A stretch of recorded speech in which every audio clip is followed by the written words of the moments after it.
আমাদের এই সংগঠনে ও মুসলিমরা কিভাবে কাজ করবে? আমাদের এই সংগঠনে তারা নামাজ রোজা হজ যাকাত করবে না। অবিশ্বাস্য হলেও সত্য, বাংলাদেশ জামাত ইসলামীতে অমুসলিমদেরও এই সংগঠনের কর্মী হয়ে কাজ করার সুযোগ রয়েছে। আসসালামু আলাইকুম ওয়া রাহমাতুল্লাহ। দর্শক, আপনারা জানেন যে জামাত ইসলামে শুধুমাত্র মুসলমানরা কাজ করে, কিন্তু অনেকেই জানেন না যে এই সংগঠনে হিন্দু বৌদ্ধ খ্রিস্টানদেরও সুযোগ রয়েছে এই সংগঠনে কাজ করার। তারা জামাত ইসলামের গঠনতন্ত্র অনুযায়ী কাজ করবে, শুধুমাত্র কয়েকটি কাজ তারা করবে না।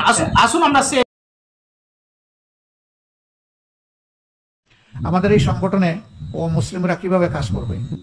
আমাদের এই সংগঠনে তারা নামাজ রোজা হজ যাকাত করবে না, কিন্তু তারা একজন সৎ মানুষ হিসাবে এবং সমাজের একজন সুনাগরিক হিসাবে সকল ক্ষেত্রে তারা তাদের দায়িত্ব পালন করবেন। আমরা তো সেই শিক্ষাই দিয়ে থাকি। নামাজ তো হচ্ছে সমাজ পরিচালনার শিক্ষা। এখানে কি শিক্ষা পাই? প্রথমেই দেখেন একজন ইমাম, বাকি সব মুক্তাদি, অর্থাৎ নেতা মানতে হবে। সবাই নেতা হলে চলবে না। এরপরে আমরা কি শিক্ষা পাই? যখন ইমাম দাঁড়িয়ে যান তখন সবাই তিনি যে কাজগুলা করেন সেই অনুযায়ী তাকে সবাই অনুসরণ করে, কেউ তাকে অ্যাকসেপ্ট করে যায় না। অর্থাৎ নেতাকে কেউ পিছে ফেলে সামনে যাওয়ার চেষ্টা করবে না। এরপরে কি শিক্ষা পাই? এই যে ইমাম যিনি, তিনিও মানুষ, তিনি ভুল করতে পারেন। তিনি যদি কোনো আরকানে ভুল করে ফেলেন তাহলে আমরা তাকে লুকমা দেই, এই বলে ইমাম সাহেব এগুলা কি শুরু করছেন আপনি, তাই না? এরকম লুকমা দেই তো নাকি? কি বলি আমরা? আমরা দাঁড়াইতে হইলে বলি আল্লাহু আকবার, বসতে হইলে বলি সুবহানাল্লাহ, তাই না? এটার দ্বারা আমরা বলে দেই যে আমরা কেউই আসলে পরিপূর্ণ না, আমাদের মহান মনিবের সত্তাই পরিপূর্ণ এবং তিনি হচ্ছেন সবার ঊর্ধ্বে, আর তিনি হচ্ছেন সমস্ত অপবিত্রতা এবং অপূর্ণতা থেকে মুক্ত। সুবহানাল্লাহ। এটার দ্বারা ইমাম সাহেব বুঝে নিলেন যে সামথিং রং হয়ে গেছে আমার। এরপরে তেলাওয়াতে যদি কোনো ভুল হয় তখন মুক্তাদি একটু অপেক্ষা করবেন যে নিজের থেকেই তিনি সংশোধন করে ফেলেন কিনা। যদি দেখেন যে না, তিনি করছেন না, তাহলে তিনি এখানে তেলাওয়াতটা করে তাকে লুকমা দেবেন। কিন্তু কখনো বলবেন যে না, ইমাম সাহেব বেতন কি কম দেয় যে উল্টা পাল্টা নামাজ পড়াচ্ছেন? এইরকম করে কেউ নামাজের লুকমা দেয়? তার মানে হচ্ছে লুকমাটাও হতে হবে আল্লাহর পছন্দের তরিকায়। অতএব যারা আমাদের সংগঠনে অন্তর্ভুক্ত হবেন, আমরা তাদেরকে চেষ্টা করব বাংলাদেশের দায়িত্বশীল দেশপ্রেমিক সুনাগরিক হিসাবে গড়ে তোলার জন্য। এই রাস্তা সকল ধর্মের মানুষের জন্য খোলা। এ প্রভিশন আমাদের আছে। বিভিন্ন ধর্মের ভাই বোনেরা আমাদের সহযোগী সদস্য আছেন, কোন কোন ক্ষেত্রে কর্মী আছেন। দর্শক, আমির জামাতের মুখ থেকে আপনারা শুনলেন এই সংগঠনে হিন্দু বৌদ্ধ খ্রিস্টান সকল ধর্মের লোকের এই সংগঠনে কাজ করার সুযোগ রয়েছে। জামাত ইসলাম দেশে যদি ক্ষমতায় যায় তবে সকল ধর্মের জন্য ভালো হবে। হিন্দু বৌদ্ধ খ্রিস্টান তাদের জন্য উপকারও আসবে, কারণ ইসলাম একটি শান্তির ধর্ম। আল্লাহর কোরআনের আইন দিয়ে যখন রাষ্ট্র পরিচালনা করা হবে তখন সেই রাষ্ট্রে খ্রিস্টান বলেন, হিন্দু বলেন, বৌদ্ধ বলেন, সবাই সুখে শান্তিতে বসবাস করতে পারবে। ইতিপূর্বে আমি আপনাদের মাঝে একটা ভিডিও দেখাচ্ছিলাম যে মাগুরা জেলাতে জামাত ইসলামের কর্মী আছে 1500 জন। শুধুমাত্র মাগুরা জেলাতেই আছে 1500 জামাতের কর্মী হিন্দু। তো মাগুরা জেলাতে 1500 কর্মী আছে। এই বিষয়ে বিস্তারিত আমরা একটু স্ক্রিনে শুনে আসি। অবিশ্বাস্য হলেও সত্য, বাংলাদেশ জামাত ইসলামীতে অমুসলিমদেরও এই সংগঠনের কর্মী হয়ে কাজ করার সুযোগ রয়েছে। সেটা হয়তো আমরা অনেকেই জানতাম না। নাম পরিচয়টা দিয়ে যদি আপনি। উত্তম কুমার বিশ্বাস, মাগুরা পৌরসভা 6 নম্বর ওয়ার্ড, পাটনন্দলি, চরপাড়া। 1984 সাল থেকে আমি সরাসরি বাংলাদেশ জামাত ইসলামের সঙ্গে আমি যুক্ত আছি এবং জামাত ইসলামের সঙ্গে যুক্ত হয়েছি এই কারণেই, এই সংগঠনটি একটি আদর্শিক সংগঠন। এই সংগঠন কোনো সাম্প্রদায়িক সংগঠন নয়।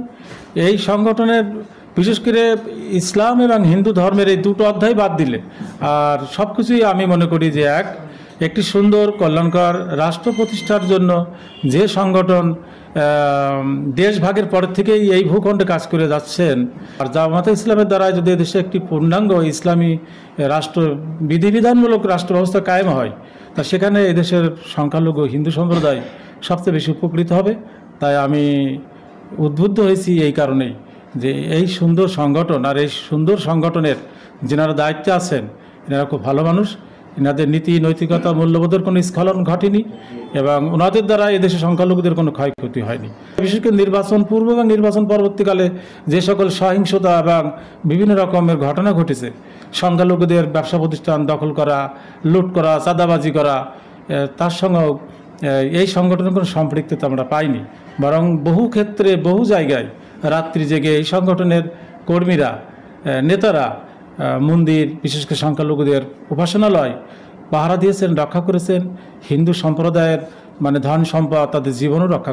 আমি মনে করি যে এই সংগঠন দ্বারাই সম্ভব একটি সুন্দর এবং কল্যাণকর রাষ্ট্র প্রতিষ্ঠা করা, এবং সেই রাষ্ট্রে বসবাস করি সকল ধর্মের, বর্ণের, গোত্রের লোকের শান্তি এবং তাদের জীবন, তাদের ধর্ম সব কিছুই মানে নির্বিঘ্নে পালন করা সম্ভব।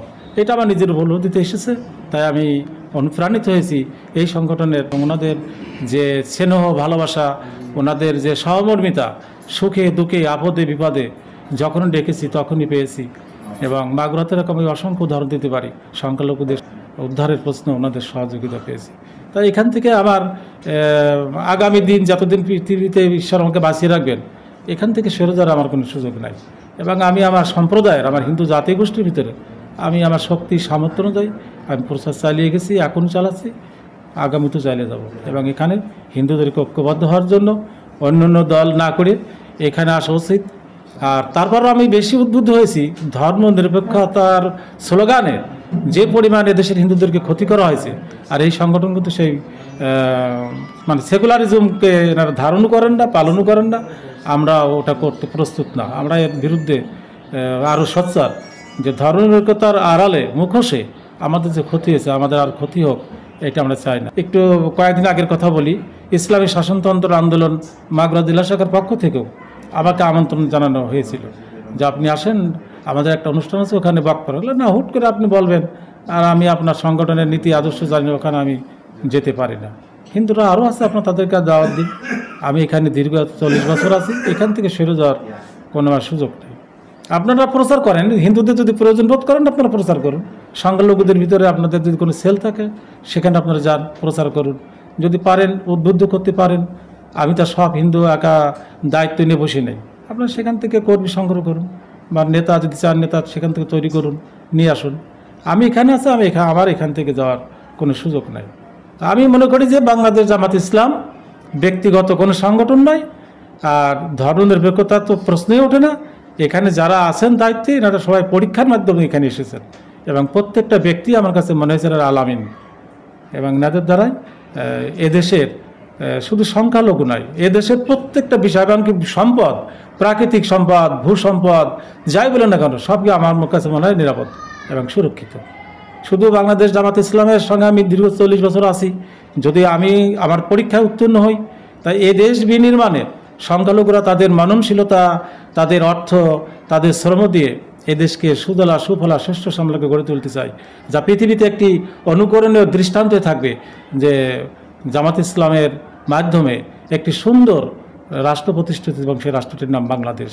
এবং সেখানে একটি পাখি থেকে শুরু করে একটা মানে অন্য প্রাণী পর্যন্ত মানে ক্ষতিগ্রস্ত হয়নি বা হবে না। তা আগামী দিনের এই সুন্দর রাষ্ট্র বিনির্মাণে আমি আমার জীবনের শেষ রক্তবিন্দু উৎসর্গ করতে আমি প্রস্তুত আছি। 1500 হবেই, মানে এই পরিমাণ সদস্য সংখ্যা আমাদের আছে মাগুরা জেলাতে, এবং এরা ভয় ভীতির ঊর্ধ্বে উঠে এখন কাজ করে যাচ্ছে। তো দর্শক, ভিডিওটি আপনারা দেখলেন যে মাগুরা জেলাতে 1500 জামাতের কর্মী আছে। বিস্তারিত ওনার মুখ থেকে আপনারা শুনলেন। দর্শক, আজকের ভিডিওটি ভালো লাগলে অবশ্যই আপনারা শেয়ার করে অন্যকে দেখার সুযোগ করে দিন। আসসালামু আলাইকুম ওয়া রাহমাতুল্লাহ।